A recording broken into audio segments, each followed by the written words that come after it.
24th meeting of the Directors of MSAD 27. Roll call. Kelly. Here. Shannon Lugden. Here. Katie Lebasser. Here. David Susi is not here. Tanya Bazin. Here. Toby Jandro. Here. Sarah Ashley. Here. And our student reps are not here. No adjustments to the agenda? No adjustments. Okay, we have a period of public participation on items in this agenda. Anybody from the public wish to be heard today? Take that as a no. Approval of minutes.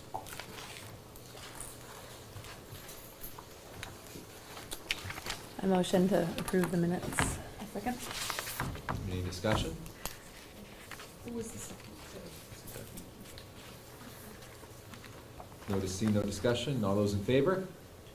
Opposed? Passes. Approval of financial statements.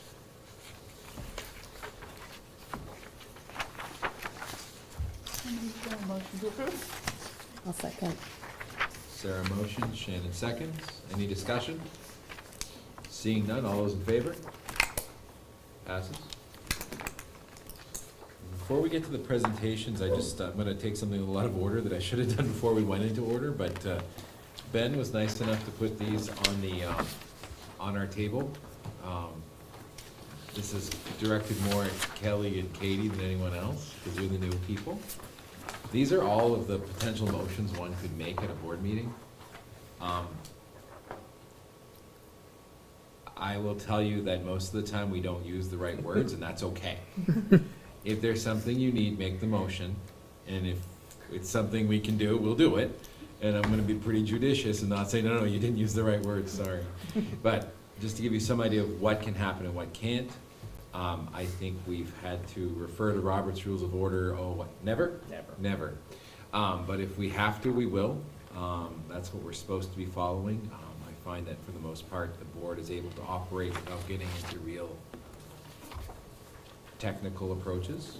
But if you feel the need, if there's something that you want to talk about, or if there's something you think should happen, just use plain language and I will help interpret it. So. All right, back to the agenda. We have some presentations. Our first presentation was the CHS Travel Club trip approval. Mr. Coletta, do you know if Mr. Dorman's here to present that? Mr. Dorman right now is coming back from Washington, D.C. Oh. And he took our Quiz Bowl team there, and they did really well. They had a great weekend educationally and with the Quiz Bowl. We had one student as an individual, finished 55th. That's nationwide, so it was quite a contest. I put some of those pictures on Facebook, by the way, if you had a chance to see them. So, so we're going to Los Angeles. We're leaving on, I believe it's the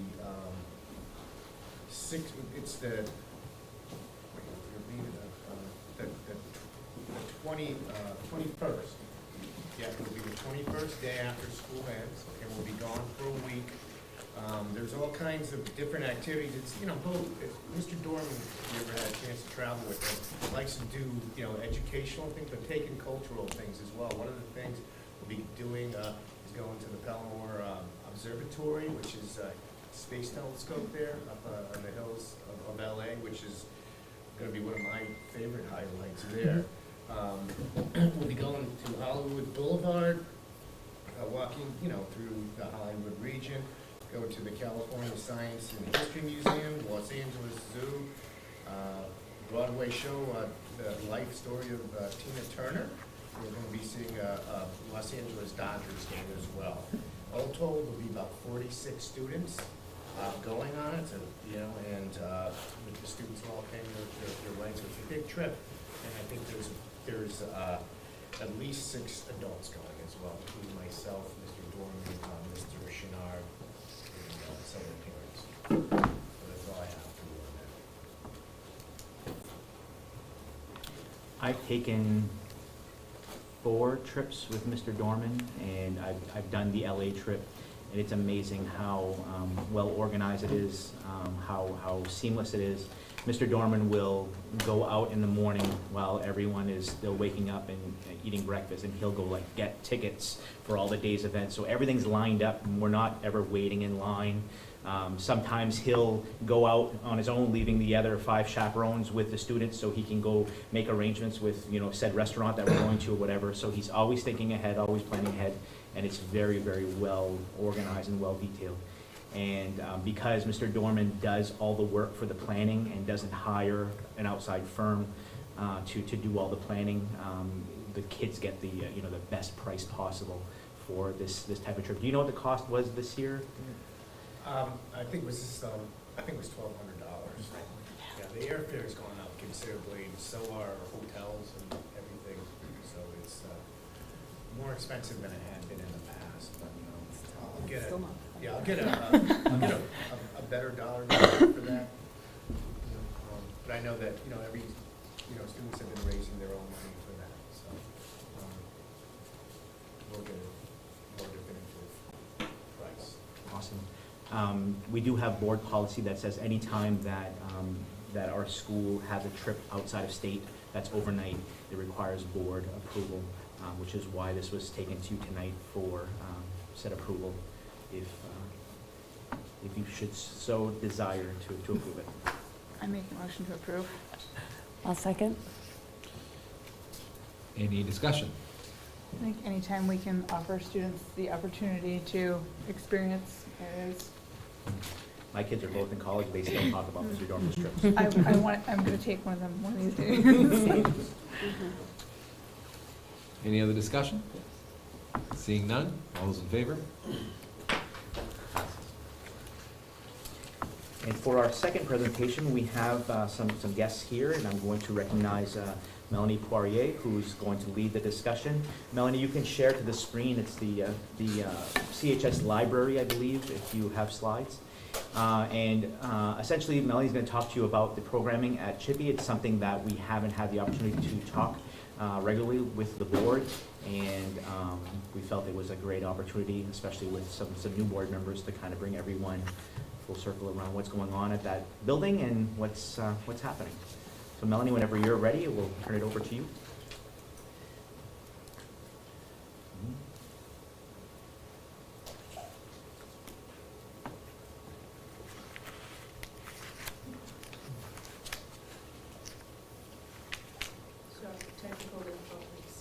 This is where Stacey's supposed to tell jokes on. This joke is Stacey. I can show you pictures of my 2-month-old grandbaby. I could do that for about 4 hours if you'd like. It's not working, it's not connected.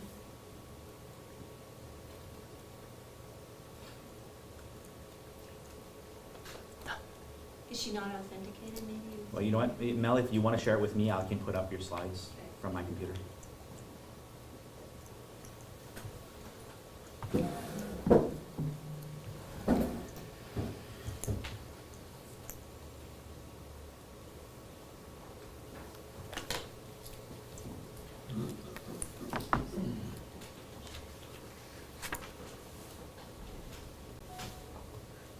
case you're wondering, this would be my luck, so that happens to me.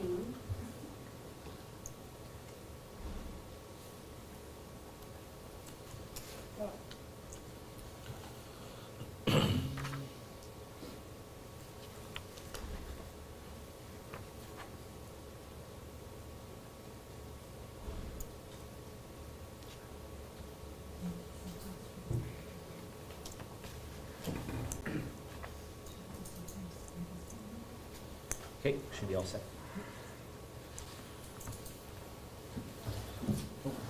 It was up there, wasn't it? That update on the cost of the trip was $1,800. Okay, thank you. Oh, there it is.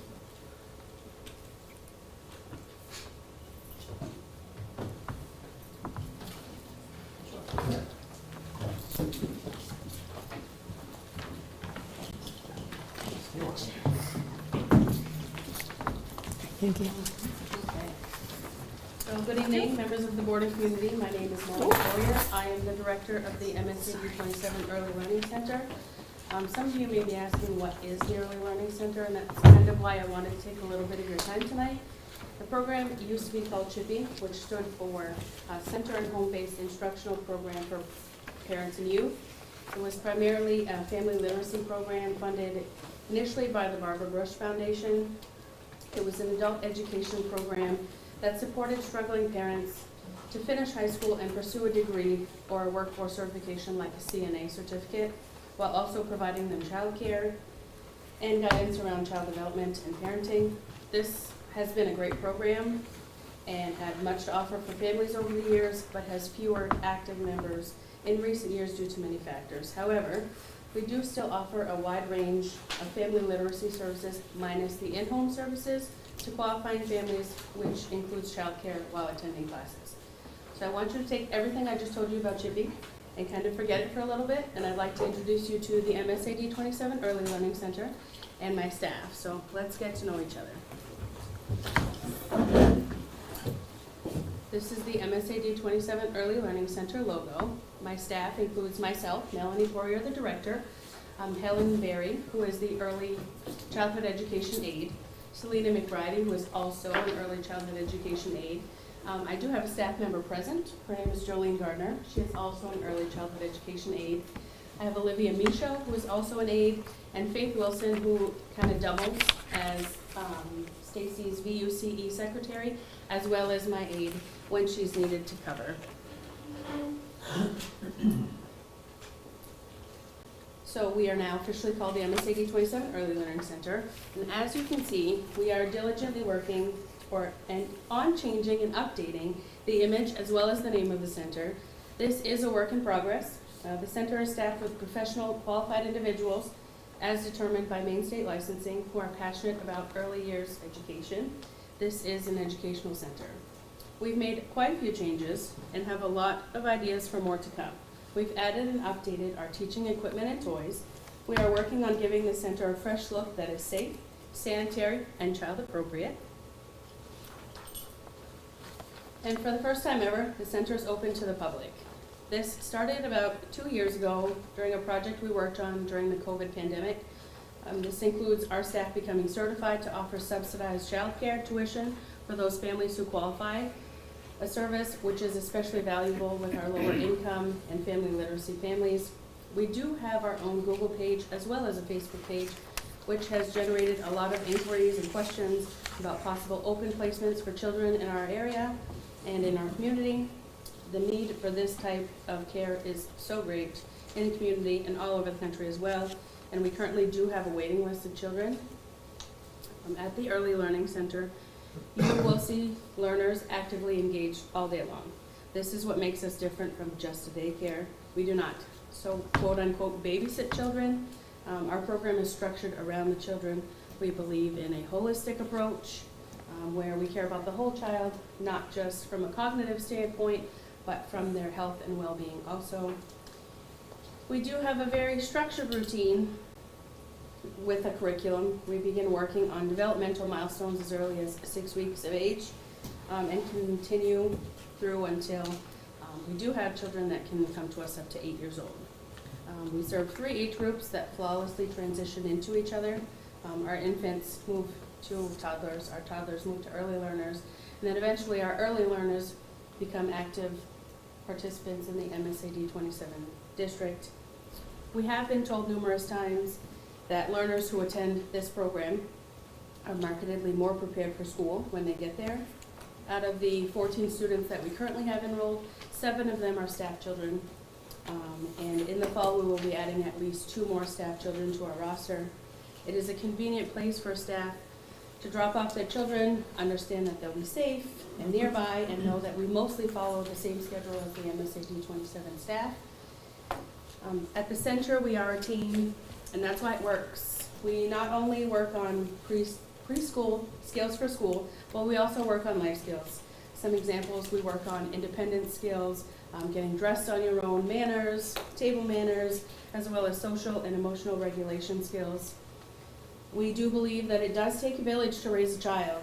We are in constant contact with our parents, and we offer suggestions to our parents when they're struggling or have questions about health, learning and cognitive issues, body training, dressing, teeth brushing, hygiene, regulating sleep, eating skills, food exploration, and many more. We also do our best to connect families with community resources when they are available. This is a hallmark service for a family literacy program. We recently did have a child who was thought to have a hearing issue and delayed speech. We connected the family with the right resources, and now the child is receiving speech service at a very young age. If a child's basic needs are not met, we cannot expect them to learn. It's not fair. So often with what we do, we hear, it takes a special person to do what you do, or I couldn't do what you do all day. And for my staff and I, we enjoy it. It's not just a job. Working with children is definitely our passion, and once you start, it becomes addicting.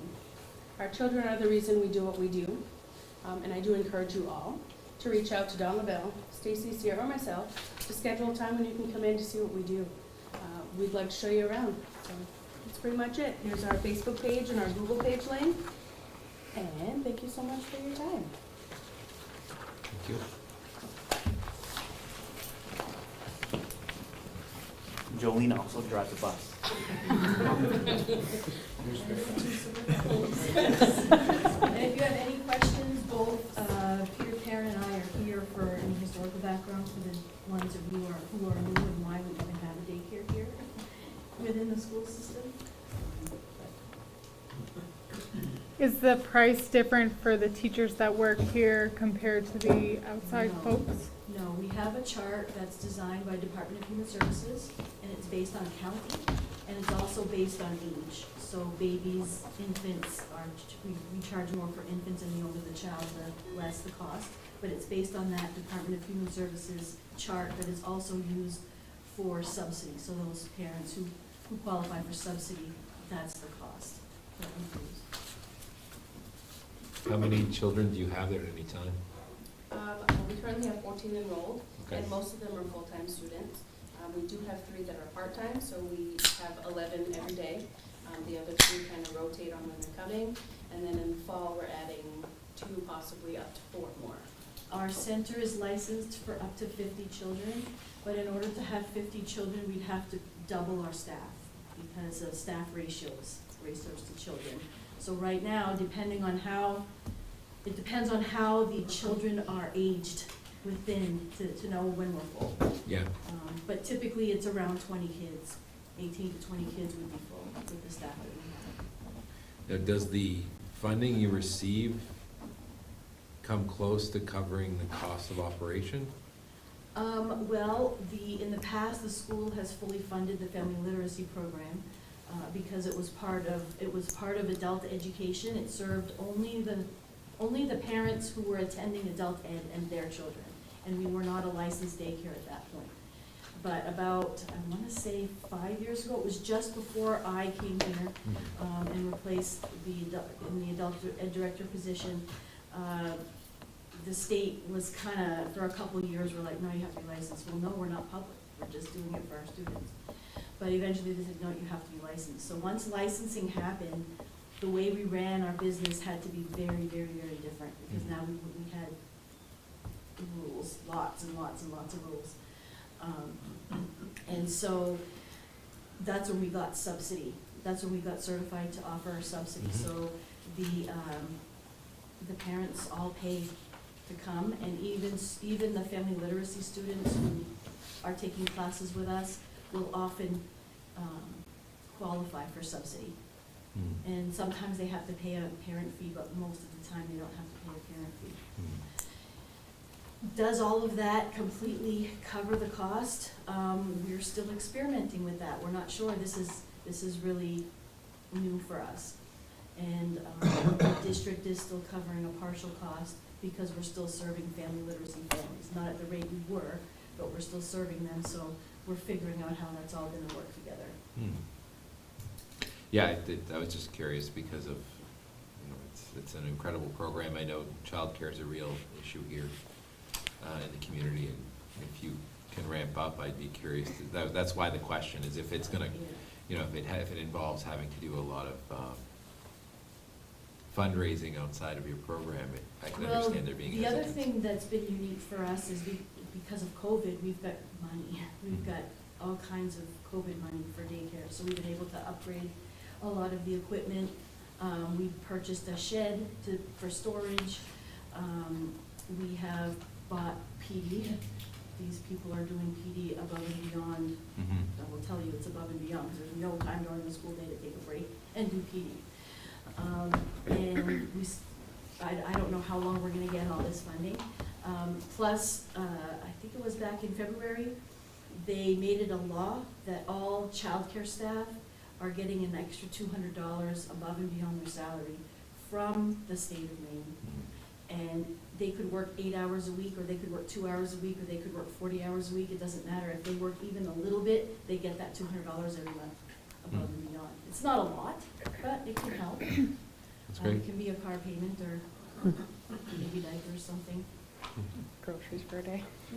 Yeah. What time do you open and close for the childcare? 7:30 to 4. Or do you guys provide meals on The site school here? provides The school meals. provides meals. All the children have to fill out a lunch form. All the families fill out a lunch form, just like every other family in the district. So you said you're licensed for up to 50, but right now, staffing is what limits you to the Well, 20-ish? I don't think we've ever had 50 children. We're licensed up to 50 for the space, Yeah, but we would have to have 12 staff. You know, there's no way. so I guess Yeah. that's what my question was, is it staffing? Because you said you have a wait list. So it's a staffing that keeps you from growing and not the need of the community? Yes. Yeah, okay. Yes, especially with, I don't know, Melanie, you might have this number better than I, but I know that at least 2 to 3 just in our community childcare centers have closed. And the state is getting even more strict with the rules and expectations, if that's even possible to imagine. It's very difficult to keep up with their requirements. Even the staffing level that they're at now was hard to achieve. Exactly. Mhm. In It was Aroostook very hard to County, it's achieve. disgusting. Yeah, if you read my update in the admin report, we were short-staffed for quite a while. My secretary was pretty much working there full-time. I didn't have a secretary because she was always subbing, there was somebody out. And there was a lot of, COVID and RSV, and we have to close, and parents were not happy. But we can't open if you're sick, you know what I mean? And so we're glad that all of that is behind us, thankfully. And we're really much more careful about if a child shows up and they have a fever, they need to go back home with mom or dad. It just is what it is. We have to keep everyone else safe. So we're getting better at prevention in that area. But yeah, to answer your question, definitely staffing. And this, I think, is the most staff we've ever had since this existed. Thank you. Any other questions? Thank you again.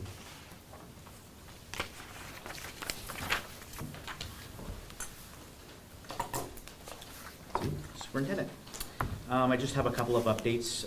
Last meeting, I told you all about the Comprehensive School Threat Assessment Guideline, the CSTAG training.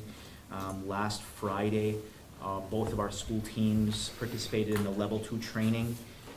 That was from 9 o'clock a.m. to 1 o'clock p.m., and they didn't give us a spare second in that time. So we are all fully trained with Level 1 and Level 2 training. The Level 2 training was pretty interactive, where they would give us a scenario of a student, and all the scenarios they gave were real scenarios that have happened somewhere across the country. And as school-based teams, we were put out in breakout rooms, and we had to figure out, using the tools that they provided us, what kind of a threat was it? First of all, was it a threat? What kind of a threat was it?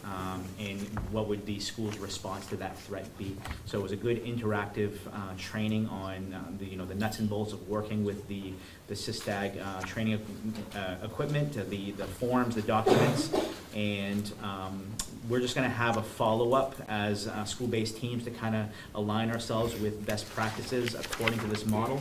But I think we're in a much better place, and we're feeling much more confident in our response to threats, and how this team approach will help make us have us making better decisions for our students and the safety of our staff and students. Any questions on that? Can you refresh my memory? This was a threat to the school body and as well as a threat to the student themselves? It could be self-harm, a threat of self-harm or Yeah. threats to others. It could be something as basic as, threatening to fight somebody behind the building after 3 p.m., or it could be somebody making a threat that I'm going to do some very bad things to the school. So it's all kinds of levels of threats, and it's how to, basically go through the tools and, identify, was it a threat, or was it just somebody seeking attention, or, so you go through all of those steps, and they provided us with a wonderful, they were able to kind of present it in a 3-tiered model, which we understand very well at schools for how we address learning issues and that type of thing. So using that 3-tiered model, they provided some wonderful resources on how to put a behavior plan or a safety plan together in the event that we do have a student that does have a substantiated threat that's serious. Have all the teachers done the threat assessment? No, just, so in your notes, you'll see the school-wide teams. Fort Kent Elementary, you have Mr. Anderson, Kathy Daigle, Marion Bouchard, Rebecca Michaud, Robbie Netto, and myself. And essentially, they want the teams to have varying perspectives. So that's why you have an administrative perspective, you have a guidance counselor perspective, a social worker, you have a school nurse perspective. So you have all those varying different degrees of expertise. And then the high school is Mr. Doucette, Mr. Coletta, Sandria Daigle, Monique Michaud, Tammy Bernier, and myself. We're also going to have discussions about bringing in a police officer, because we work so closely with the police department. So if we have a threat that we think the local PD might have information on, a student, their family, that type of thing, we may bring an officer on board during the threat assessment to kind of get that feedback from them as well. We also have our school psychologist who we can pull in at any time, Manuel Martinez, who can offer some suggestions as well. So you have your core team, and then you can bring in expertise as you need it, as you're making that determination. Is there any plan to have teachers involved in this training? We might have teachers that come on a case-by-case basis, especially if a teacher has a tried and true relationship with a student that has been able to. So if teacher the previous year has been able to mitigate a lot of behaviors from that student, now in the new year the new teacher is really struggling and threats are happening, we may bring in teacher expertise in order to help inform the team a little bit better. But that again would be add-on people, not from the core teams. I was thinking teachers too, just because they see the students Absolutely. so much more than Absolutely. the core team. So Yeah. how would that currently work? Like if the teacher feels a threat of any sort, whether they're out on the playground and they hear about the fight or whatever, how does that work? Are they instructed to contact somebody to Yep. evaluate? Yeah, so we're, everybody that works at school is a mandated reporter, and a threat would be something that every school employee would have to report out. Whether or not they report it to your school administrator or they go to the guidance office, they're gonna report it to somebody, and that's gonna initiate the threat assessment immediately. 9 out of 10 times, they're notifying their school admin right away for that type of thing. Perfect. Mostly a guy with a blue shirt in the room. That's all. There's a lot of that. And we have a policy on police notification. Is this going to run alongside our policy on police intervention, or is it going to supersede? So with threat assessments, whenever the team has, we just learned this, well, I just learned this, maybe the others knew this, but whenever you have determined there is a threat, anything under FERPA for protection of students is kind of null and void at that point in time, because safety takes precedent over confidentiality. So at that point in time, we would look to be in alignment with school policy, but we would also have to be obligated to make sure that staff and students are safe. So it kind of supersedes policy at that when it's at that type of a level. Well, and for that purpose, do we have a definition of threat? In the program, we have definitions of a transient threat, a substantiated threat, and then substantiated has serious substantiated, which is like the most severe threat. So I'm thinking if we're going to do this, we should have a policy that reflects it. Because words are important, right? Mhm. And there's a threat, and there's a threat. And if we're gonna not follow policy because of an extra policy. Yeah. That's a problem. I think we maybe want to put something together that way we're clear for any future generations on what a threat is. And I could look to see if the program actually has recommendations for policy around this. That'd be helpful, because it always makes me nervous when we have policies that aren't written. Right. Yep. Do you have key words, like something like the hospital, when there's a threat, they don't just go on the monitor and say threat, it's like code blue or code something, do you have those? So I think I know what you're asking. For us, in a response to any, so let's say, heavens forbid, there was an active shooter. We're not, our training is with ALICE protocols, so ALICE prepares us for various responses. If you can evacuate, that is a response. If you have to isolate in place and shelter, that's another response. If you have to prepare to attack or defend, that's another response. But in the training, they train us to never use code because it's unclear to various people. So always use plain language in order to get messages out to the school community. So we have cameras everywhere in this building, and if we have eyes on somebody who is potentially harmful in the school, we would be on the intercom telling our staff and students exactly where to avoid, where not to go, where to evacuate to, that type of things. Always use clear language, never codes. Okay. Yeah. The world, I know. Yes. I agree. But I'll look into policy. Any questions on that? Along those lines, my next item is safety information for families, and this came from the previous chair, Keith, who was just looking to see if we could be a little more proactive as a district with regards to providing information to our families about specifically what he was looking for was gun safety, and this came on the heels of I believe an elementary school student downstate bringing a firearm to school. Luckily, nothing happened, but they did discover that an elementary student had brought a firearm to school.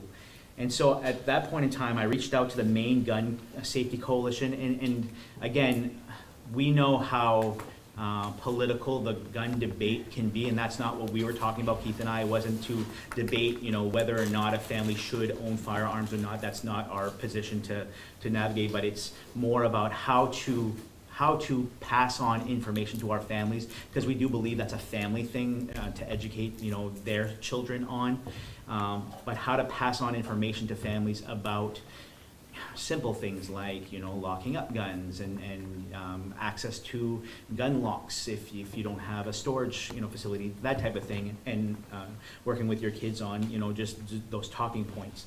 From that connection that I made with Lynn Ellis of the Gun Safety Coalition, she connected me with Kathleen McFadden, who is a Maine volunteer with a national program called Be Smart. And she shared some information. I believe I shared the links in your notes with the electronic for you guys to take a look at.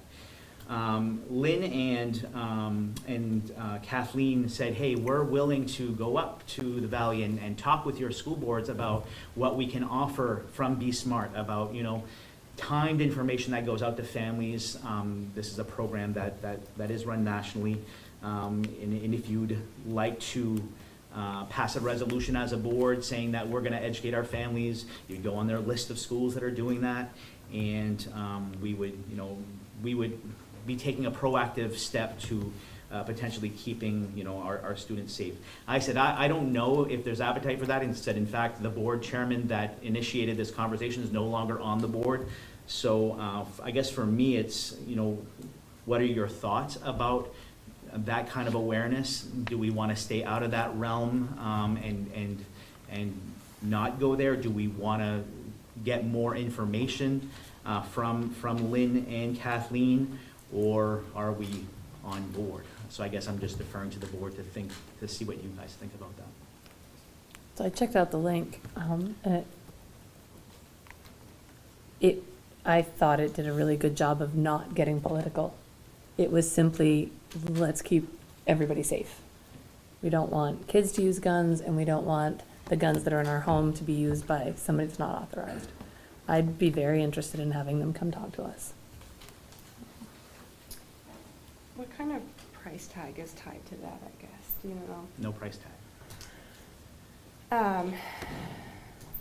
When I reviewed it, my perception about it, especially reading that, if the school takes on this initiative, it's great. I'm not against it by any means.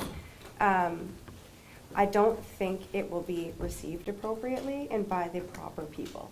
I truly believe that the children that we have in our school, the parents are taking a lot of responsibility, and it's the relatives that we kind of have to worry about, that where they're obtaining these access to the guns. And I thought this was more perhaps like a town initiative rather than a school initiative, in my perspective. I don't know. That's interesting. That's a good point, actually. It's always that catch-22, right? Right. You want to bring awareness to something, but you don't want to set off red flags that the school is taking a position on A or B, because the school's not. The school's only position is, let's be safe. Yes, correct. But perception is everything. I'm with you. I think, I mean, when I was in Wallagrass, I talked to the former town manager about just like, why don't you just give away gun locks for people who want them, right? Like, that's so apolitical. Here, put them on your guns, whatever. And it seems like it would come back. I mean, I don't want to start giving out gun locks at this place. That feels wrong. I feel like it's a massive concept. And then to have the parents take the responsibility to educate the relatives, realistically, I just don't feel like that's going to happen. You know what I mean? Because it's not. One thing I was clear on is we're not going to have guest speakers come talk to our students about these type of things. We're not going to be the parent in this, because that's way too political and way too much that I don't want to put us in that shining light. So I know that for sure. We're not bringing a program into school for the kids. We're not having our teachers talk to them about anything. We're sticking to math, reading, writing. I mean, that's what we do. This is more about, how do we get this type of information out to our communities? And maybe Katie's, hit it on the head. Maybe it's passing that on to the town managers, who maybe can then say, yeah, we're willing to take on this initiative as a town. What about Valley Unified? Or Valley Unified. Or is Madawaska, Frenchville, and Seneca doing anything with this? You're the first to hear my pitch. But it will be pitched to the others as well. Shall we revisit it after it's been We can do that. viewed by all We can do that. schools? What do you say, Sarah? I agree. I think it would be better coming from not the school. I mean, on one hand, you think, what if something were to happen, a few weeks down the line, you go, well, we could have, would this have, you know what I mean? Mm-hmm. Would this have done anything? There's always that, I'd rather do too much than not enough, but again, political climate, I think it would be better coming from the communities, from the rec department, they're all about families. I think that's a really great idea.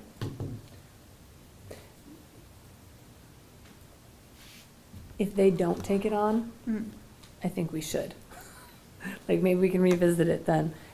What the page is, as I dug down in, there was a lot of information on how to, when your kid's going somewhere else, even if it was family, and just saying, hey, do you have pets? Because my kid's got an allergy. Oh, by the way, how do you take care of your guns? I mean, just that simple. But just so you know, we have guns here at my house, and they're locked up this way, and out of sight or whatever it is. And so I think, to your point of we shouldn't do nothing. Yes. That let's revisit it and see if somebody else, if the community as a whole will take it on. Right. And Awesome, let them. Agreed, and maybe it's not the town, maybe it's the hospital, Maybe it's our PTO. maybe it's our PTO, maybe it's the I think I'd police be interested department. to hear Yeah. what the towns say. You mind reaching out to them No, between now and then? absolutely. And if all the towns say we're not interested, I'm with Shannon. If they're not gonna do it, we should. Somebody has to. Yeah. In reading through the website, there was various policies, though, that they suggested the school board which would directly impact though how we handle this going forward. So is that something that we're also gonna be looking into if we do take it on as a school board or the school, that we'd have to adopt all these policies and implement them? We'd have to keep us safe as well, so Yeah. yeah. So I feel like that's a lot.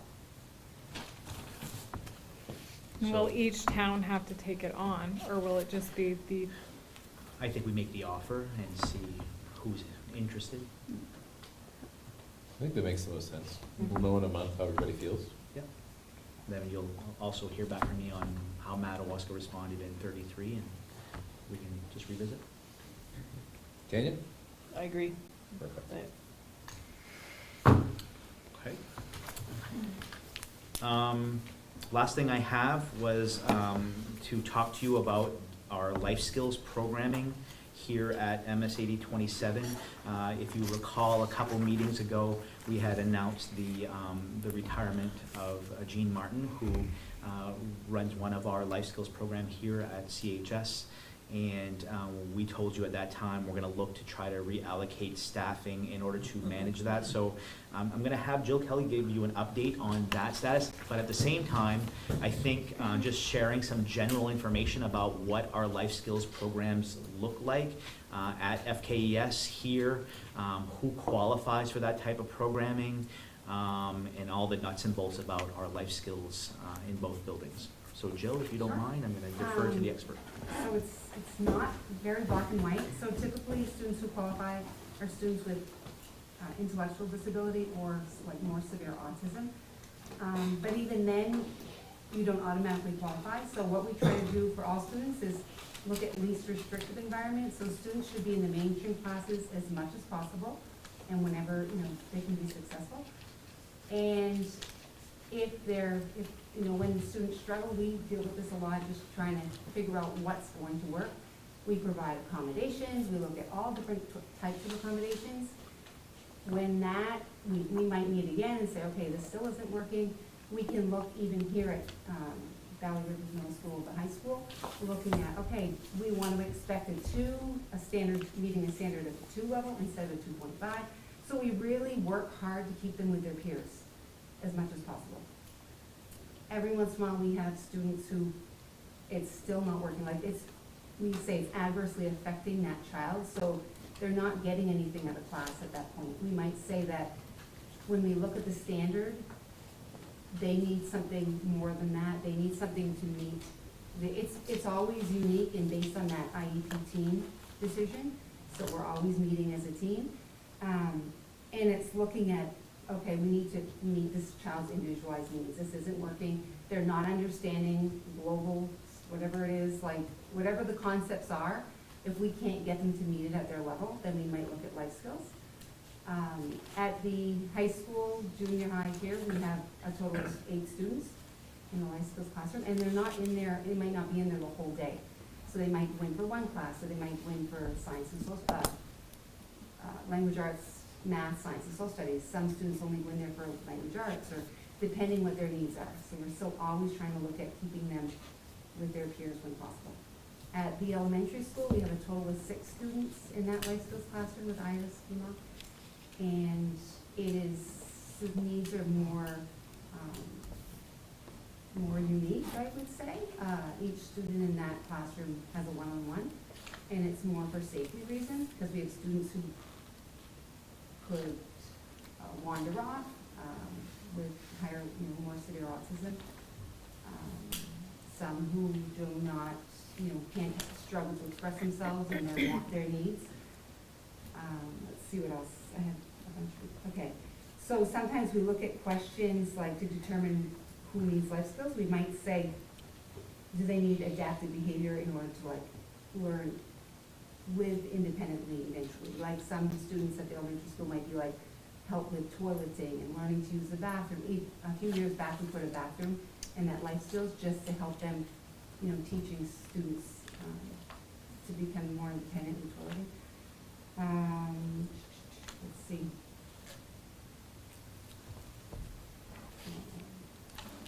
So we're always looking at what materials or what do they need in the mainstream, or what do they need in the life skills classroom.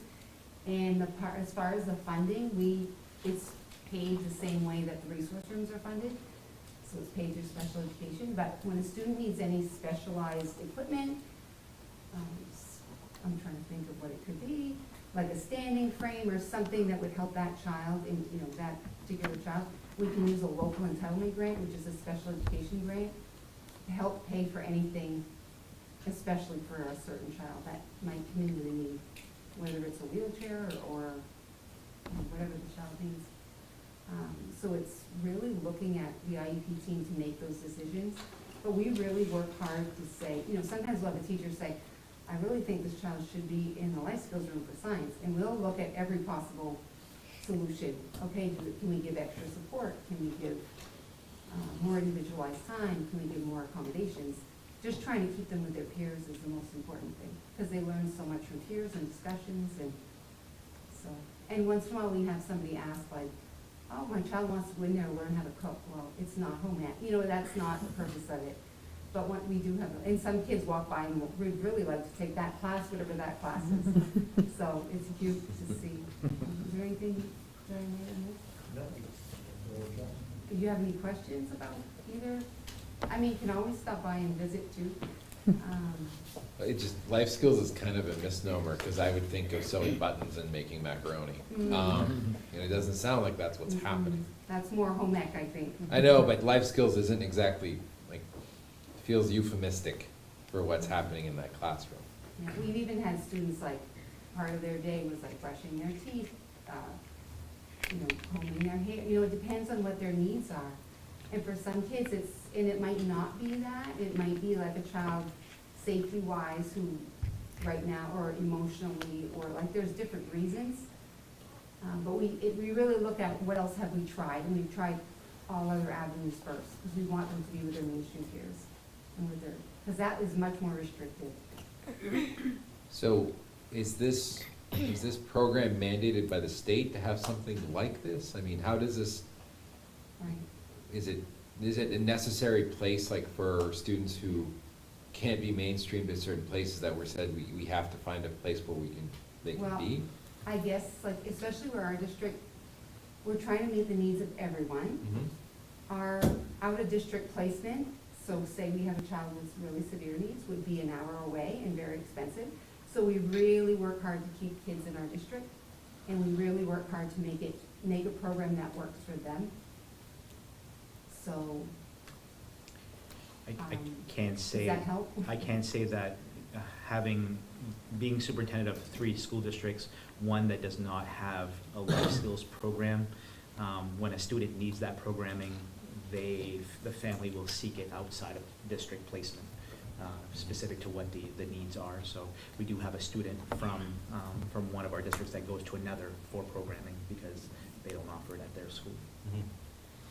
Yeah, I'm just trying to wrap my mind around where it fits and everything. I had a parent approach me, just asked questions, and I legitimately didn't know. And I'm just kind of interested in where it fits into the grand scheme of things. So we have a student who has an IEP, and let's say they can't meet their particularized needs in the IEP in the mainstream classroom, they would go to life skills, and at life skills work on those same needs, but on an individualized basis?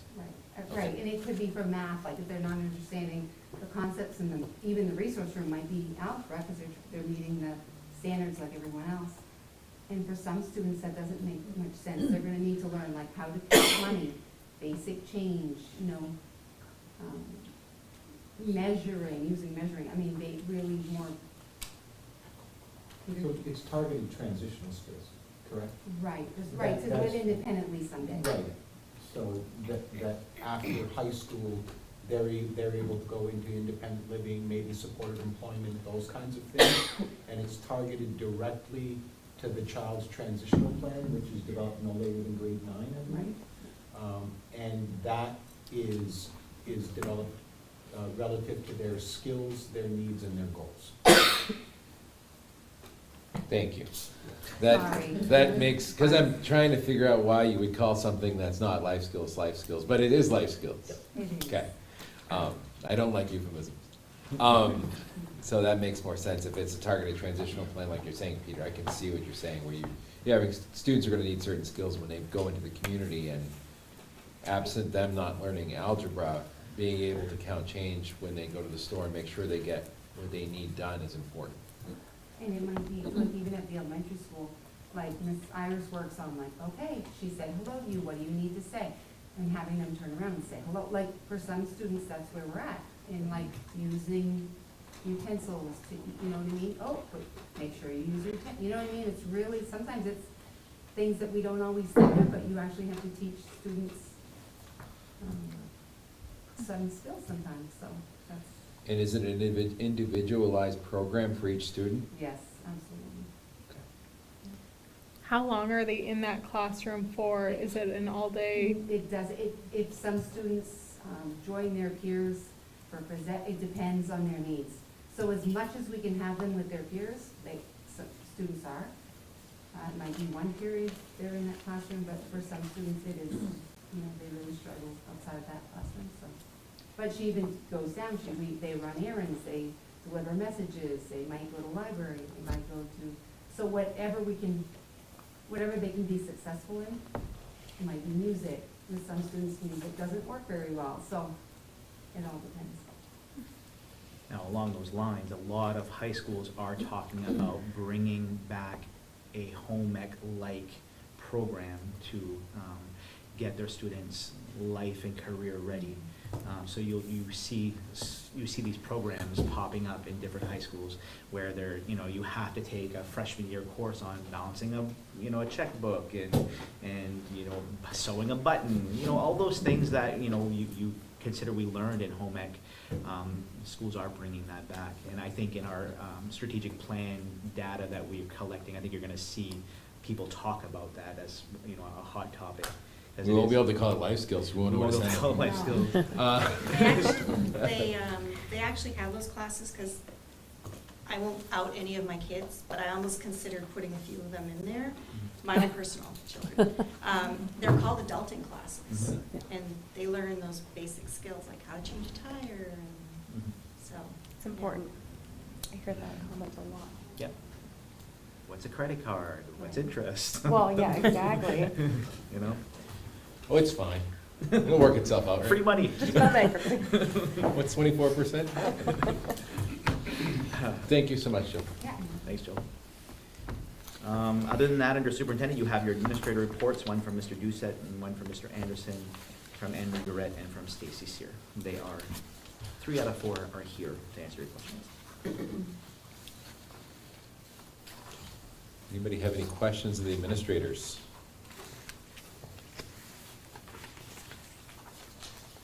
Thank you for the report, folks.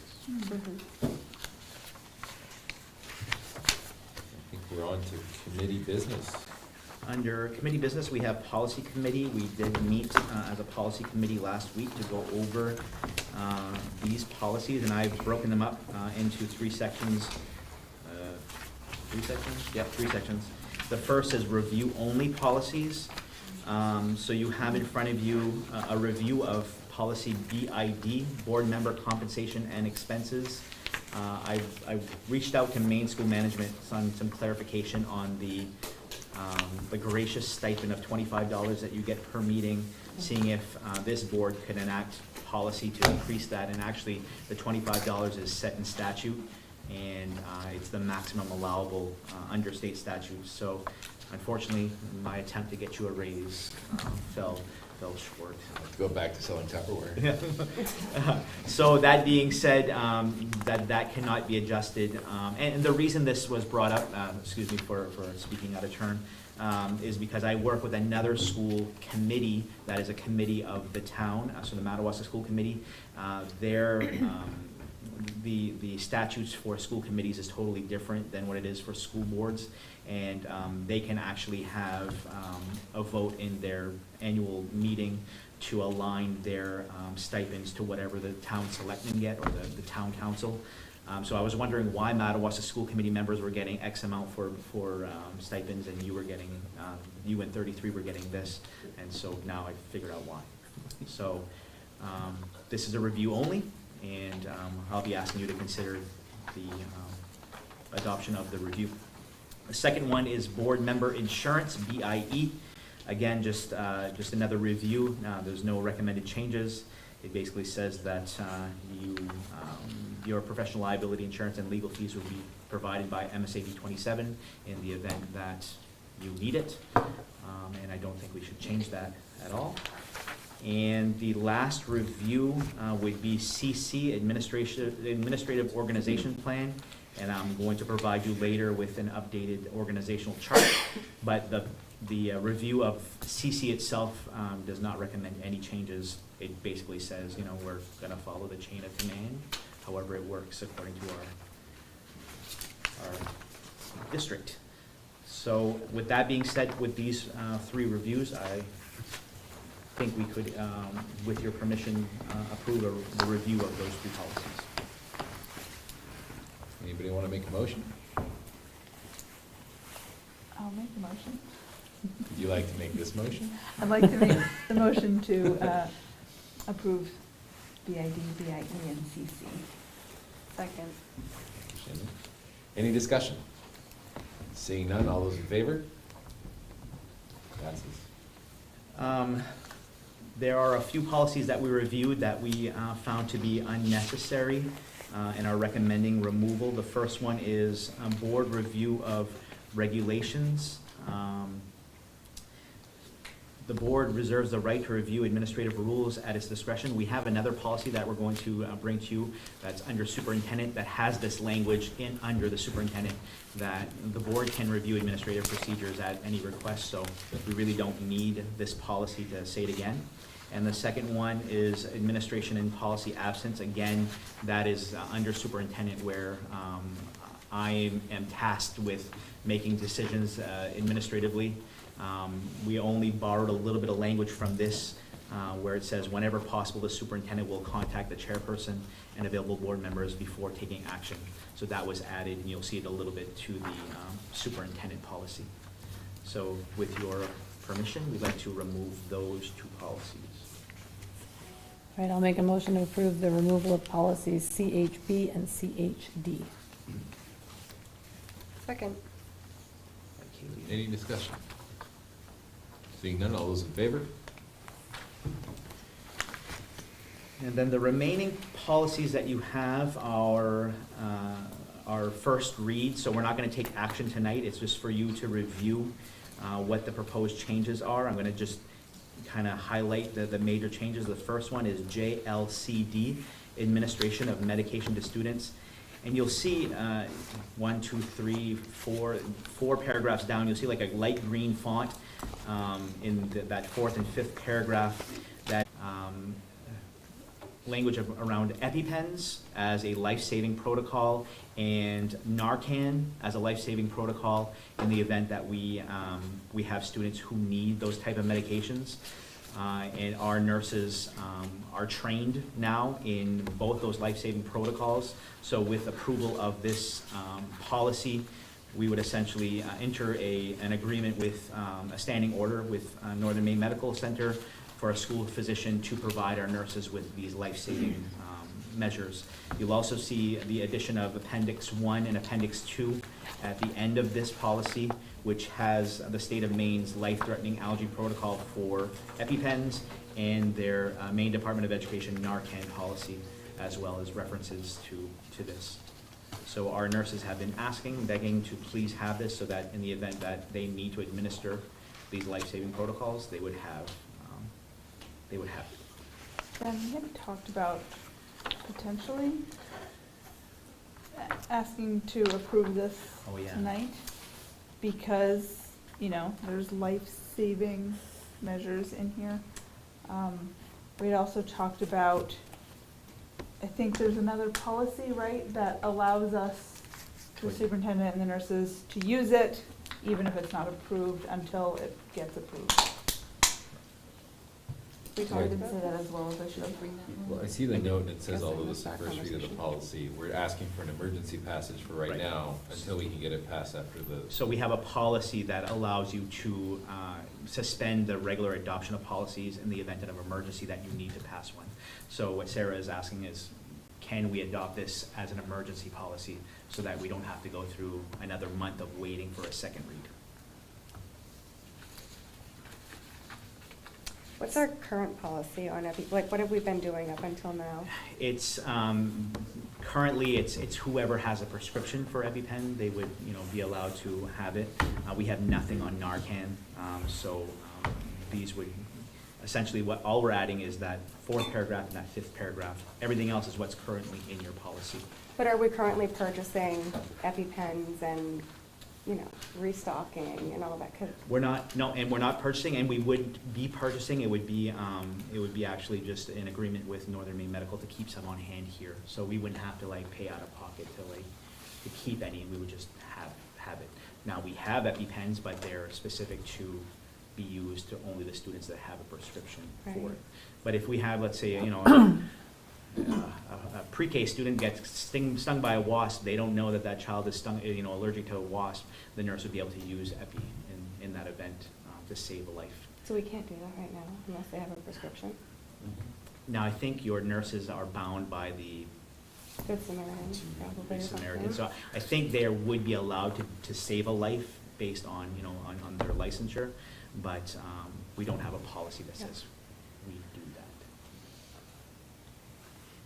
that. And as far as Narcan, at this point, you have to wait for the ambulance to arrive. Or EMS or police officers, right? Again, if we'd have Narcan on hand, and I don't know that we do, I don't know that a nurse would watch somebody. Right, but. Right now, you don't have it on hand, is what she's asking. We don't have, no, we don't have. So I move to approve this as an emergency policy? Is that the right words? Adoption of an emergency. Yes. I second. Shirley seconds. Any discussion? Seeing none, all those in favor? Passes. The next one is physicians' request for students to self-administer medication to school, as well as the physician's request for school personnel to administer medication in school. We just have a few small changes to this, and one of them is to add the route of medication to our current form. Our current forms do not currently ask for a route of medication, and then our current policy says we only have one school nurse on staff, which is not true. So the committee recommended that we put language that sometimes we have limited staffing. So those are the only small updates to that one, and we do not have to adopt this today as an emergency. That's just for first read for you to consider. What do you mean by the route of medication? Where do you give them the medication? Okay. I had to ask the same thing. So they don't take the Ritalin nasally? Right. It's not okay. Not everything is taken by mouth, apparently, so. The next one is KF-R, which is our lease agreement for the use of buildings. And what we're proposing in this one is a fee schedule change. This hasn't been updated since 2008. Inflation has gone up since 2008. We're not following the rate of inflation, but I think a small adjustment is in order. And then we've added a group number 5, which we don't currently have. And group number 5 would be considered the for-profit revenue producing. And we've limited that to only delivery of education for profit, something like a driver's education. It's education, but it's a business and they charge. So for that, it was the recommendation of the committee to make what we charge those groups to be determined based on how many students they have in the program, how often they use the facilities, that type of thing, in order to basically not give them the space for free, but work with somebody like a driver's ed, so that they at least pay their fair share for using our facilities. This has happened before as well with some adult ed dance programs and that type of thing. As long as it's education that we're providing, we're going to allow for it. We're not going to let just somebody come use our classroom to start, selling Bitcoin or something. But if it's education and it's, it's within the parameters, we'll make a determination on what to charge them. So those are the changes in that one. Where does the money go with charging somebody? my personal account. No. It all goes back to the general account, so the general budget. Who's the "we" in the to be And determined? the school administration, Okay. yeah. I just was envisioning it coming all back here. No, you know, we would, essentially it would be me sitting down with whoever's making that request and kind of negotiating a little bit. One thing we don't want to do is, you know, turn somebody away from using our space. We want adult ed, a driver's ed to be here. So setting a set fee that might make that not work out favorably was kind of problematic for us. Because one year, you know, Jenny might have 20 kids, but another year she might only have 8. And if we're charging the same amount for those type, you know, numbers, it's gonna make things difficult. The next one we have is CB, which is School Superintendent, formerly called School Qualifications and Duties. And we're just bringing that policy up to the current language that is provided by MSMA, Main School Management. And it does have that language that, you know, I will contact the chairperson and available board members before taking action for something that I'm going to make a decision on. So that has all been added as well. So please take a look at that one. And then CBI, evaluation of the superintendent. We talked a lot about what my evaluation looked like when I started here and how it's evolved over time, where this year was more of just a conversation. But essentially nothing gets put in my personnel file that says, you know, so we talked about, you know, what maybe that should look like. And so this is outlining that essentially you all would work with Toby on putting together your talking points about what you think. And then Toby would summarize that as board chair. And that would be the evidence that would come to the table when we're having my evaluation based on the feedback that you've all provided Toby in advance. And there's some other language in there that I'd like you to review as well. Can I just Sure. share about some of the conversation? A few years ago, Ben provided, there's 10 things that he should be doing as a chair. And Leadership standards. leadership standards, and he would provide evidence about each of the standards. And it was an impressive document. And we would review it, and then we would discuss. When this last year, it was kind of, we kind of went, yes, these are things that we know, but let's talk more. And so last year we did more of a talking review, but there wasn't anything substantial to then give Ben and say, this is what we want you to do next for this coming year. And so while we want it to be defined and helpful, we also talked about it being somewhat flexible. We had talked about adding a sentence in here, and I didn't read it really super closely, about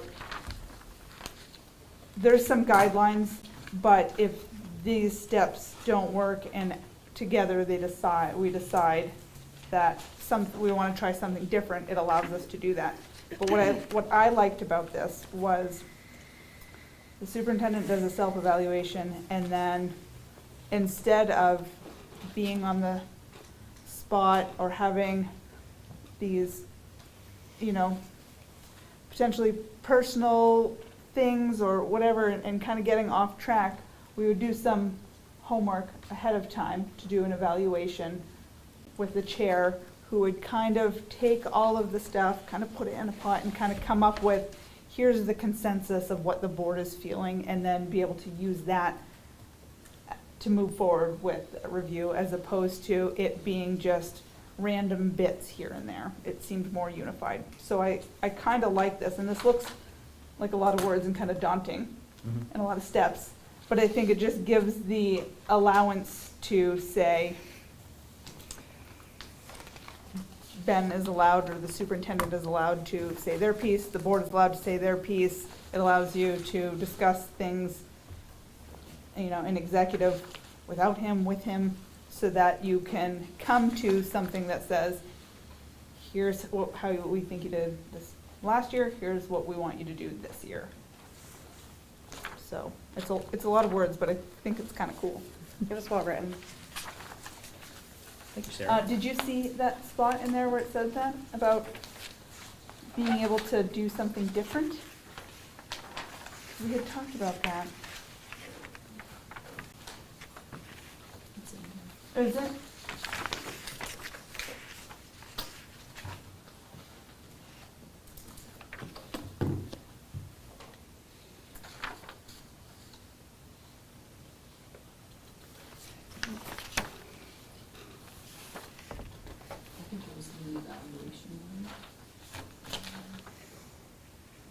After you review it, let me know if Okay. you can. I'll go check my notes. The next thing you have is our organizational chart. I gave you the current organizational chart, CCE. And there are many missing positions, and a lot of changes have gone on since there. So the next one is the proposed organizational chart. One of the recommendations during our meeting was to kind of identify who's Valley Unified and who's SAD 27 with regards to administration. So I've done that color coding. And we also talked about the potential of making this an interactive document. So when it gets posted, actually having links so that you can click on custodians and see how many custodians we have. Maybe not naming them, but SAD 27 employs X amount of custodians, and maybe having a little bit of a job description. So the future of this may be interactive, depending on how creative we get. But in essence, I've gone over this with administration and said, are these our positions, and does this highlight, what the chain of command is, and it is, it's all reflected there, so please review that. CHA, Development of Administrative Procedures. It was formerly called Regulations, and it just gives a better description of, how the board delegates a responsibility for disseminating administrative procedures for the board. Administrative procedures can be something as simple as hiring practices. How do you go about hiring a new teacher? Well, we have an interview committee that's set up, we review applications. We don't take those procedures to the board, but at any time the board can say, hey, can we talk about these procedures? Because we'd like to know what that looks like. Or developing a bell schedule at a school level, or that type of thing. And then the last one is Sarah's favorite. School district annual report. This is actually something we have in policy. I didn't know about. Essentially, I'm supposed to provide the Department of Education, the commissioner, and you with an annual report at the end of the year that has some information. I'm glad I know that now. I do know that to the DOE, I do report all of these things, but they're now in separate reports. It's not like one report that I hand over to them. We do, an attendance report. We do attending pupils report. So we do all of the separate reports. But what I'd like to do for you all, and it says right now, for the first school board meeting of the year, I would provide you with a report of the previous year, and it would include the amount appropriated and expended for elementary and secondary education, the number of weeks schools were open, number of students, average attendance, yada, yada, yada. So you would have a report from me essentially at the end of the school year, beginning of the next school year, just highlighting some achievements, some accomplishments, and we would publish this on our school webpage so that the public would have access to it as well. I think it's kind of a nice way to wrap up the year and give you guys something that you can look forward to. Very informative for the public as well. Yeah. It would be, yes. Yeah. So I apologize for not knowing that I should have been doing this, Job. but I'm... It's only been 14 years? It's my 8th year. But I'm owning my mistakes, I'm sorry. So please take a look at those, and we'll discuss those first read policies next meeting as second reads. And thank you to Sarah and David for all of the work on the committee. So I think we're at items of business. Items of business, just a brief strategic planning update. We've had a lot going on over the past few weeks with our listening session. I know that Shannon was very busy last week trying to put together some last-minute parent and community sessions. So those all happened, and we closed out all of the listening sessions last week. Tomorrow, right, Mr. Doucette?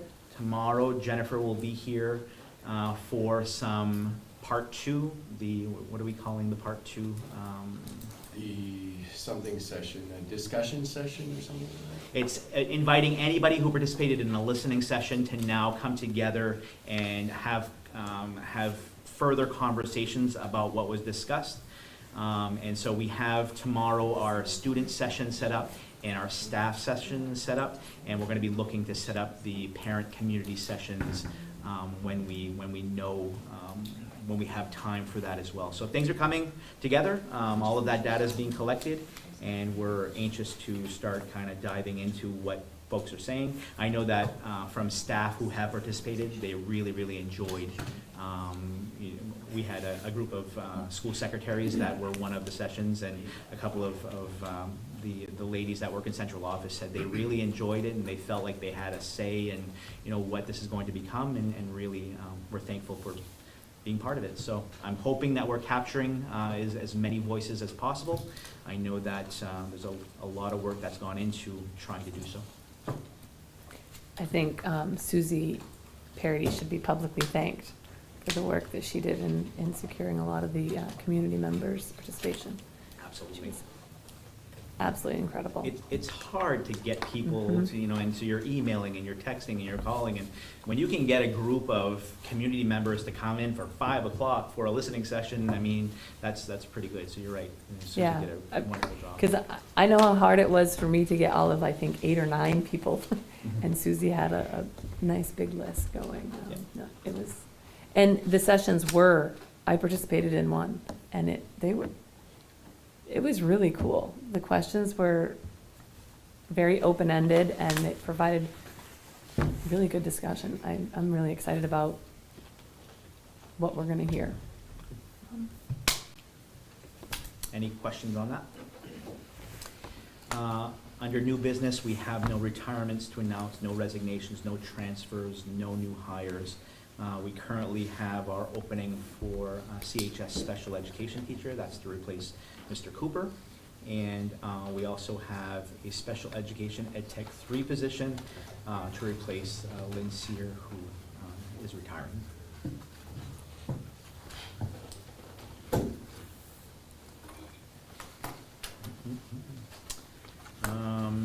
Moving on in the agenda, we have an agenda item for 2022-23 budget. Annually, we ask the board to approve, for the current school year, we ask you to approve a transfer of no more than 5% between cost centers. What that is it allows Lucy to look at the current budget. If we've overexpended in some areas, we can transfer some money into that. Where we've underexpended in some areas, the law allows you to do so. It essentially allows for Lucy to have a balanced budget for auditing purposes at the end of the year. So this is just more of something we request every year so that Lucy can do her job. Make a motion to approve the transfer of no more than 5% between cost centers for the current school year budget. I'll second. Any discussion? Seeing none, all those in favor? Passes. And budget workshop 3. Speaking of Lucy's job, You all have the sheets in front of you for the updated version.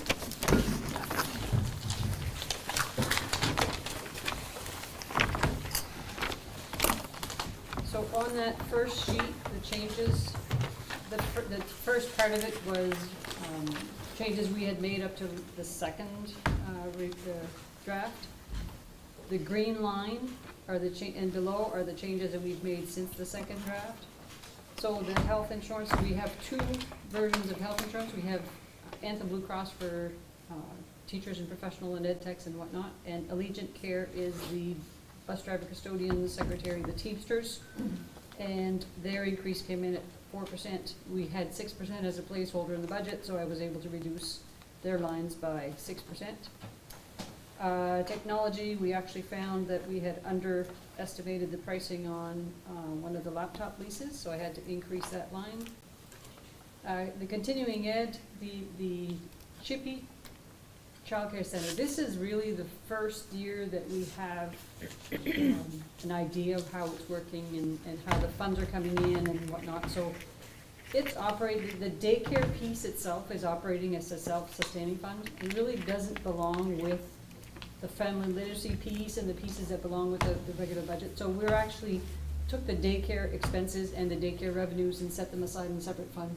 So we will have a clear picture of the question that you had asked, Toby, is it self-sustaining? So once we get a full year in and whatnot, we'll have, so some of these funds that were in the budget, I put to the other side. And then I found an error that I had made. I had only budgeted 50% for one staff member, and I've since corrected that.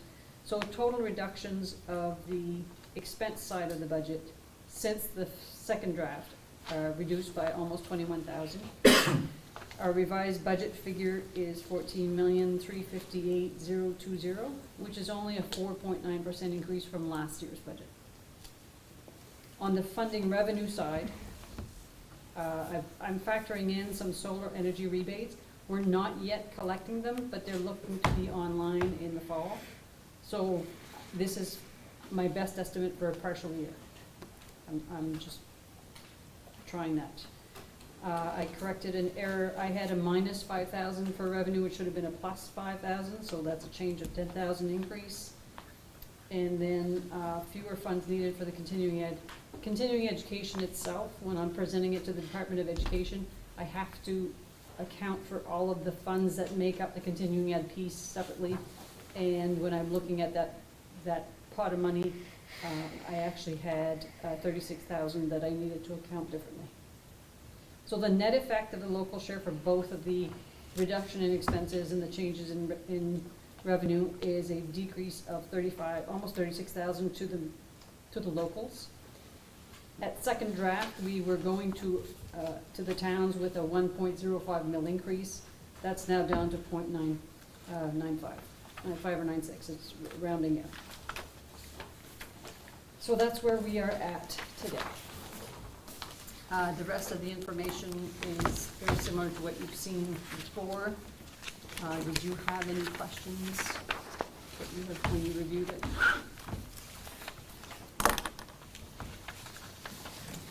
So in that packet, you'll see this little sheet with almost peanut butter colored paper. So if you want to see the effect to each individual town, this is the most right-hand column. So the percent increase or decrease to the local town. So Fort Kent would have an increase of about 10.5% to what we asked in prior year. New Canada is a 6.8% increase. St. Francis is about a 10.1% increase. St. John Plantation, 8.5% increase, and Wallagrass, a 14.5% increase. The difference amongst the towns, the difference percentages is because their valuations is different, and it fluctuates from year to year. So they'll go up a little bit one year, they might go down a little bit the next year. So that's why each town is not exactly the same increase from prior year. Initially, when I first started looking at the budget and we looked at the first draft, I did let the towns know that we would be looking at a larger increase than normal. This actually is lower than what I anticipated we would get to. I was anticipating probably having to go to 18 to 20% to the towns, and I was very pleased to see that the average is about 10.6%. Historically, what was it? I guess, do you know off the top of your head in the past 2 years? Past 2 years, we've come in lower than that, but the past 2 years have also been very unusual years because we had COVID funds, and we weren't traveling as much. We didn't do as many sports. Now our kids are back to winning and traveling more. They get to enjoy the dramas and the music. So it's cheaper when they lose. I know. So this is actually, towards the end of last year and this year, we're back to being education. We're back to letting the kids do what they do best. So this budget is different in that respect. We always try to at least bring in less than 1 mil, and we've been able to do so. This was the first year that I was really scared we wouldn't be able to. And I'm pleasantly surprised that we've managed to do so. Good work. Is there any leftover COVID money relief? And we have some left over, but it's very specific. The COVID funds that are left is in the third ESSER fund, and it's specific to learning recovery. So the kids that, the loss in learning that the funds that we have are targeted specifically for that. We had some projects that are pretty much completed. We're tying up the loose ends with those funds. By the end of this year, they'll be done. There's a lot of programs for like vacation school, so we'll have February vacation school, April vacation school, we'll have summer school, extended summer school services, we'll have after school tutorial, that's all tied to that learning loss. Plus we have the student-centered coach position at Fort Kent Elementary that's tied to it. Now, is travel included in that? So like St. Francis Yep. or Allagash or any of that needs that extra time frame, that's all included with that, so bus will pick up them? Yep. We included transportation as well. We can tie it to learning loss due to COVID or COVID era. Is pretty much it. We can use those funds to cover it. What happens to the funds remaining, and sorry if this sounds ignorant, but the funds remaining at the end of the year, what happens to those? The state law basically tells me that whatever's remaining, there's a 3 to 5% that I'm allowed to go over, or not go over the budget, but have remaining. Anything in excess of that, I have 3 years to apply it to the next 3 years' budget to reduce local taxes. So in the long sheet that you have, the only legal size sheet, the very first line at the top is the budget carry forward and how I'm applying it. So I wait until we see our audit report, and I use I make sure that I don't use it all in 1 year, because that'll cause us issues the next year. So we use like a 3-year, not path, but 3-year plan to use up the carry forward funds. We can set aside some in reserves. It requires a board vote. It requires a referendum vote to set aside reserve funds. In the warrants, in the last few years, we've had, the Department of Education has given us funds in addition after we've gone through a referendum. So now, in one of the warrants, I include the general disclaimer that says, if we should get additional funds, we set aside funds in a reserve fund and lower tax assessment. So I'm doing that every year, so it covers me in the event that we get this little cash flow from the department. Yeah, we've had that happen a couple of times, right? Yep.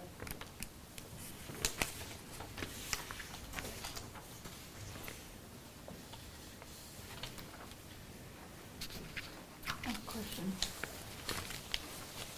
My memory's bad. The heating system, did we ever get to the bottom of all that? And there was a loan and Yep. stuff. We must be nearing the end of the loan. Can't remember how many years. Okay. We are tied with the University of Maine system with a heating plant. They charge us 40% of the total cost of the items that they purchase, the pellets. That is in line with what we had agreed on. Okay.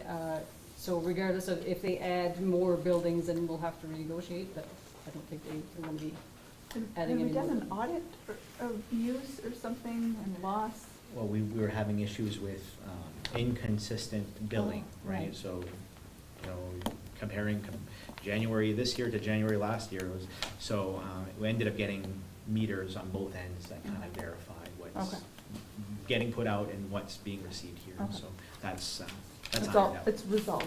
Yep. It's For those who are not aware, it's the heating plant that heats the UMFK buildings is piped underground, and it heats this building, and it also heats the Fort Kent Elementary with pellets. We also have our boilers that we have to use in emergency situations or in the shoulder seasons where the heating plant may not be quite sufficient. We can fire up our oil boilers and have sufficient heat.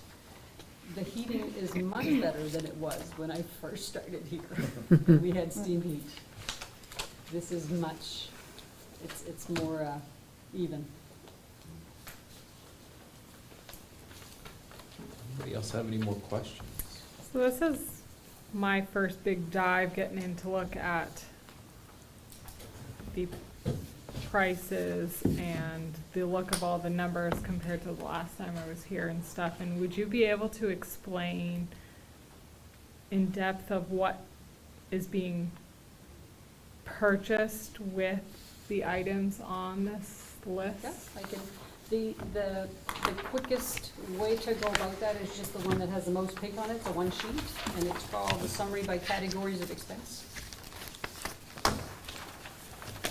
So what I've done here is, one of the sheets that you have is by cost center. So the Department of Education requires me to report by cost center. So the first is regular instruction, and that's basically what happens in the classroom. So your salaries, your benefits, so I report by the 11 cost centers, but then I also do this summary so that we can capture all salaries, regardless of where they are in the budget, all the health insurance, regardless of where. So if you look at the first 4 or 5 lines, 79% of the budget is salaries and expense. Salaries and health insurance and FICA and main person retirement system. So that's where the majority of it is going. The travel, professional, and room and board, that is if you have to travel for PD. Very few PD opportunities come to us from the state of Maine. They don't come to Fort Kent. We go to Bangor, we go to Augusta, we go to Portland, and on a very rare occasion, we travel to state or national conferences. Although the cost of professional development for teachers who we have an additional federal funding source to pay for teachers' professional development. So that's not factored in here, it's over and above. Utilities, that's your electricity, your water and sewer, so those are the costs. And your utilities, your heating, your oil, your diesel they're all showing cost increases. And they range from anywhere from 8 to 10% to 15 to 20 to 30%. And Kelly, you see the, I'm going back to the professional development line, you'll see the increase of 1850. People weren't traveling as much when COVID was here. We just didn't have as many opportunities, so that's slowly ticking up again. Right. That's why you're seeing that increase.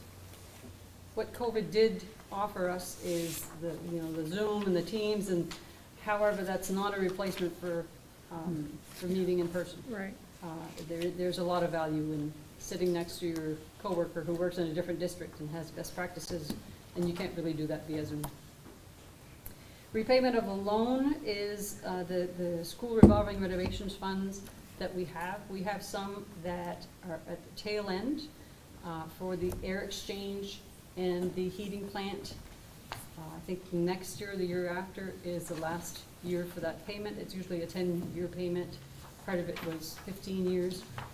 We have a new one for the vestibule and safety in the safety, is it cameras?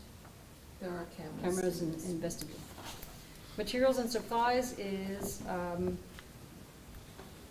when you think of what's in the classroom, and if we have 40 classrooms, if we don't replace any equipment, even if I replace only one classroom of equipment per year, it'll take me 40 years to outfit my classrooms. So every year I do leave some equipment, some furniture in there just to deal with that so that we're not all hit with that in 1 year. That was the biggest rises that I saw, was the equipment and furniture. Like, Yep, what kind of and furnitures are you purchasing for the costs to? This year, it's actually not the furniture, it's band instruments that we're looking to build up the middle school band. And we've got about, I think it's 18,000 of instruments We have some instruments for the high school band, but now we're looking to bring it to the middle school. The equipment and furniture, the laptop lease, every year, we have one-to-one technology in this district at the lower grades, pre-K, maybe iPads, but from grades 2 and up, we have one-to-one laptops. Some stay in the classroom, some stay at school, some actually go home. That is actually what saved us when we kicked into gear with COVID.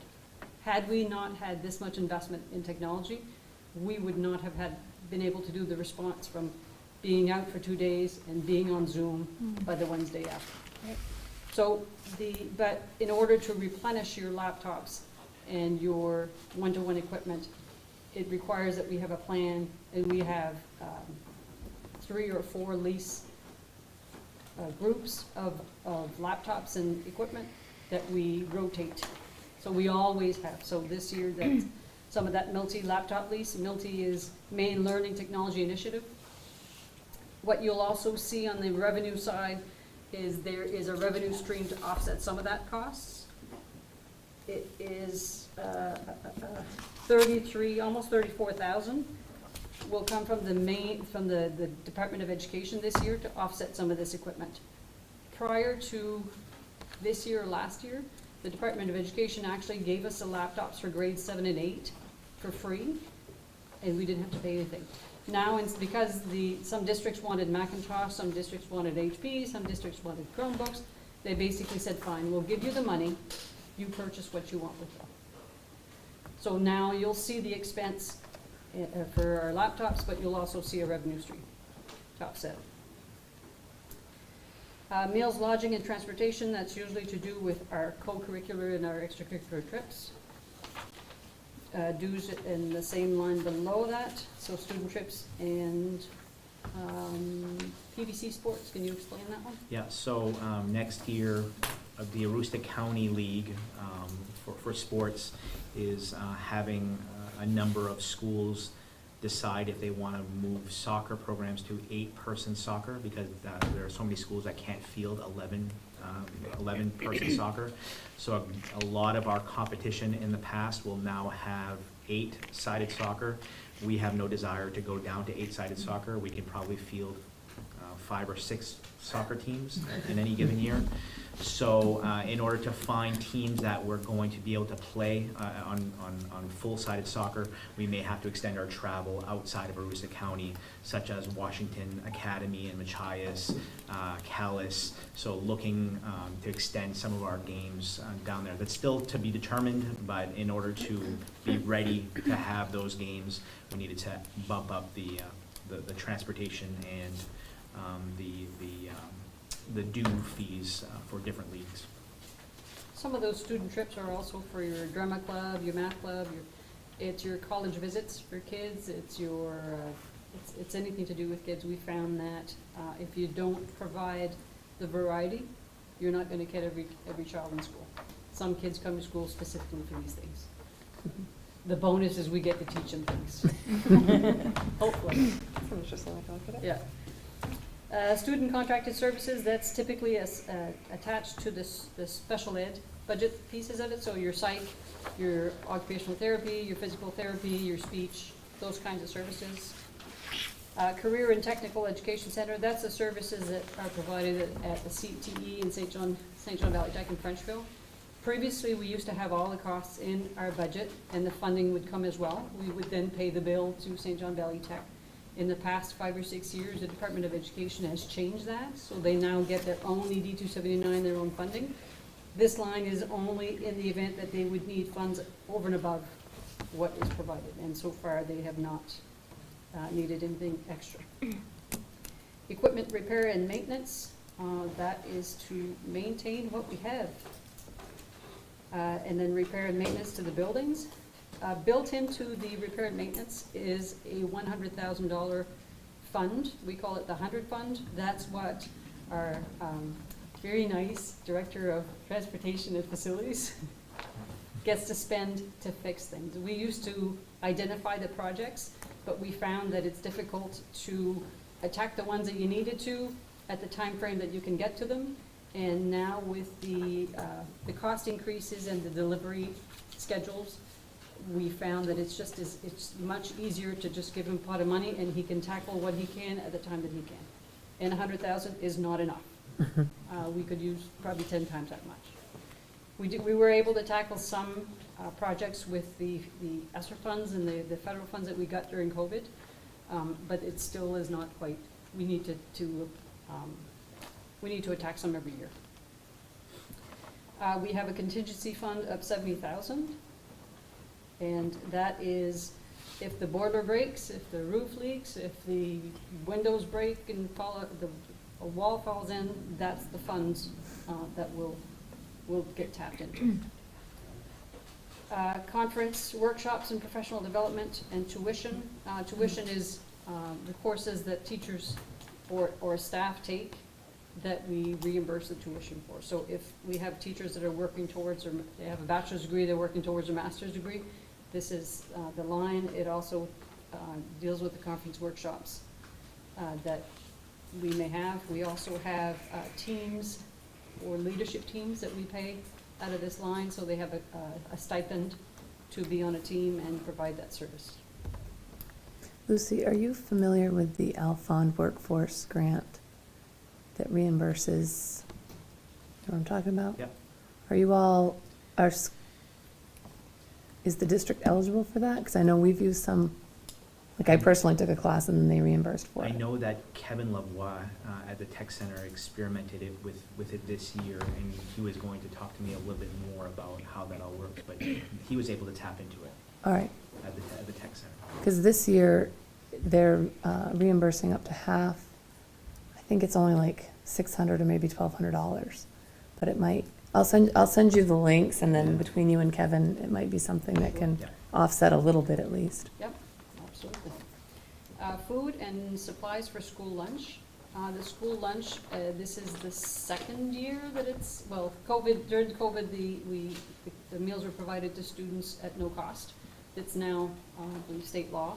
What that means for us is not only do we feed the kids that we used to, we now feed more kids, because now the parents are actually taking advantage of it, and they should, thankfully. The two things that kind of affect it is the cost of the food and the supplies as well. So you'll see a line not only for the cost, but also that we're providing more meals. And it also includes summer meal program. Okay, yeah, I'm trying to make sense of that. So it's state law now that we can't charge families for food? Correct. We charge the adults. So if I decide to have a meal here at school, I have to pay. And they determine what the rate is. They being the state? They being the state, yeah. But the children don't? The children do not pay. No. They would pay if they want like a second meal, or if they want an a la carte item that's not included. Our meals have to follow certain guidelines, so you have to have a fruit and a vegetable and certain size grain, or the menu for the week has to have certain guidelines. So as long as the meal fits that guideline, we're reimbursed by the state for an average price of the meal. Okay. And then if they want anything over and above, then they would have to pay. Our subsidy side of that is increasing every year too. Right? Our subsidy is increasing, but it will decrease a little bit this summer. Actually effective July 1st, because they're going back to the pre-COVID reimbursement rates. Okay. They had upped the rates during COVID. They are now going to be decreasing by, I think one meal is 15 cents less, and the lunch meal will be 40 cents less per meal. So where's the offset, I guess, as far as what the state's paying us for the meals? Yep, so at the bottom of the sheet, you'll have the state revenue, and there's a lunch up to summer. So we make about 14,000 for the summer meal. Got it. And the school year, I'm estimating about 486,000. And so the numbers on this sheet is our cost above that reimbursement? No, that's the total cost of the program. Okay. But what that sheet is by grouping. The true cost of the program, if you look at the summary by 11 cost centers, the third one to the bottom, the total cost of what I'm anticipating this year is about 730,000, which is about a 12% increase from prior year. The state we'll get about 500,000 from the state. We have no carry forward that I planned, and our local cost for that total is about 218,000 is what we're asking from the locals. So That's above and beyond the 486 that we're getting from the state. Correct. Or we're anticipating. Correct. And that's mostly for staffing and, staff benefits, salaries. Oh, those type that's of things. included in there? That's I included. thought it was just Oh, food. no, I was no, like, no. what are we It's feeding? all costs, yeah. All costs for the program. Yeah, I have to capture all costs, so that's Okay. your, the salaries, the health insurance for the people who work there. It's for the, it's not for the heat and electric for that building, but any equipment that we have to purchase, any supplies. The fee for the inspection of the kitchen, anything Yeah. that I can tie to that, Got it. to that program. And we like to remind the public that we're the largest kitchen in town. We're the two largest kitchens in town, we're feeding the most mouths. And that's a big deal. And the last line of expenses, vehicles, so that's 106,000 is what we anticipate will cost for one bus. Each year in order to maintain our fleet, and actually, we would need to buy a bus and a third in order to keep our fleet in the replenishment plan. This is for one bus, and is it a special? No, not special, it's a route bus this year. It's a route bus? Regular route bus, 77 back. So for total budget of 14,358,000. Is there further clarification that you wanted to tell? Oh, that's good. Because I can go through the 14 pages. No.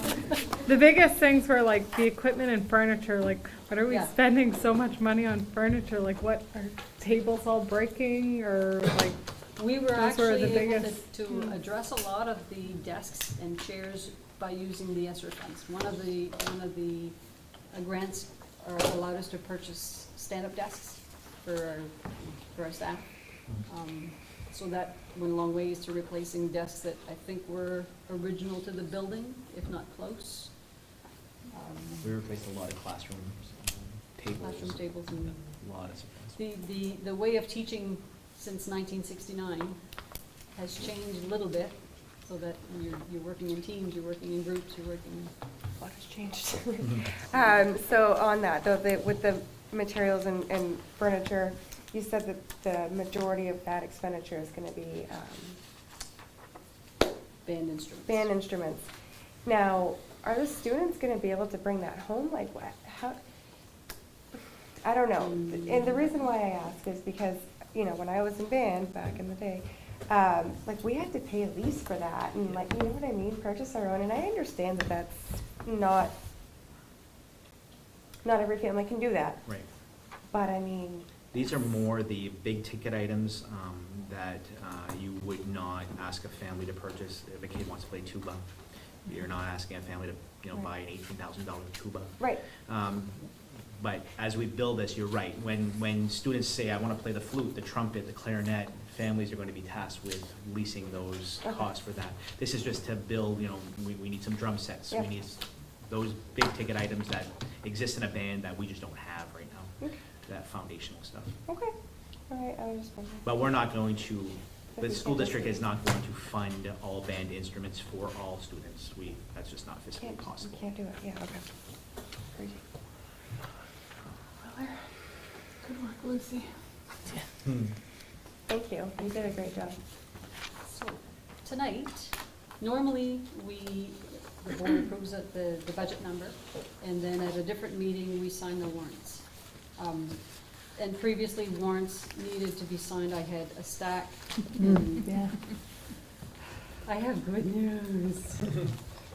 When I checked with our legal rep, and I said, is there any way that we can do away with having to sign so many papers? And he said, yes. He said, the board can sign one for each town. We can make copies at the central office and certify them as true copies. So we'll do the heavy lifting for the signing, and the board can just sign. So I've got the warrants ready tonight. If you are ready to approve the budget as is, then we'd be good to go. If you do not want to approve the budget or want to change numbers, then we'll do the warrants on a different day. I'll motion to approve the 2023-24 budget as presented and to set the budget hearing date for Monday, May 22, 2023. One second. Any discussion? Seeing none, all those in favor? Yes. Okay, so, thank you very much, appreciate that. In order to do the warrants, I'm gonna, what's highlighted there, if you can either read just a little yellow part, I'll give everybody a copy, they can read the rest. Okay. Or you can read the whole thing.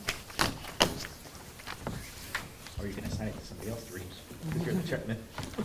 So this is the most Advice. required. I don't get to read stuff anymore, I'll take it when I get it.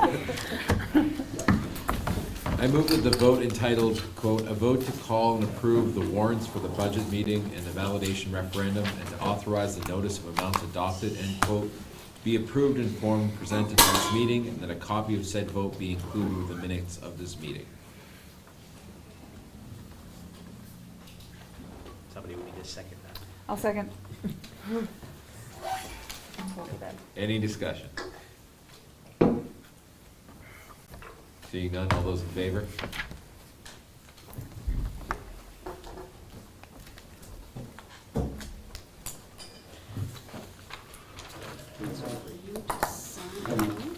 So the sheets that I give you, if you sign on line one, always sign on line one and pass it down. That's as much as you get to sign. So we don't get coffee some morning to do this? You can come and we'll go over the reports some other day. So I'm signing the Yeah, next line. just sign line two and keep going.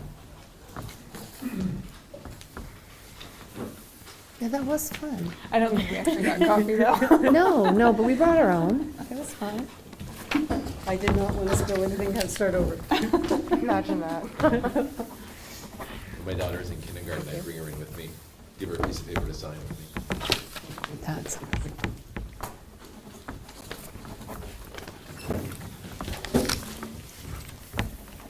Why does this one feel so thick? Some are just a little bit different. Oh, All right, I'm that's getting it. further and further You're every doing time I kick it towards you. Supposed to be give a good premise? Yeah, I can. Good. On this, can we change Chippy Center to the Yes. early learning thingy? Yes. Really anything? I feel like your name's longer than mine and you're just like. Yeah, but look, can you even read it? I bet you can read great. yours. Nice. Touchdown. Very useful. Crap, because you could actually read mine. You're the only one who can read it. Yeah, Okay, Yours is pretty. Not. I can't not. Have you seen Toby's? It's awesome. Yes. Who really was that? Plausible deniability. You approve this budget, I don't know who's handwriting that, that must be Dave Susie. Then that's it. Thank you, Lucy. We would need a System motion is- to adjourn. I motion to adjourn. I'll second.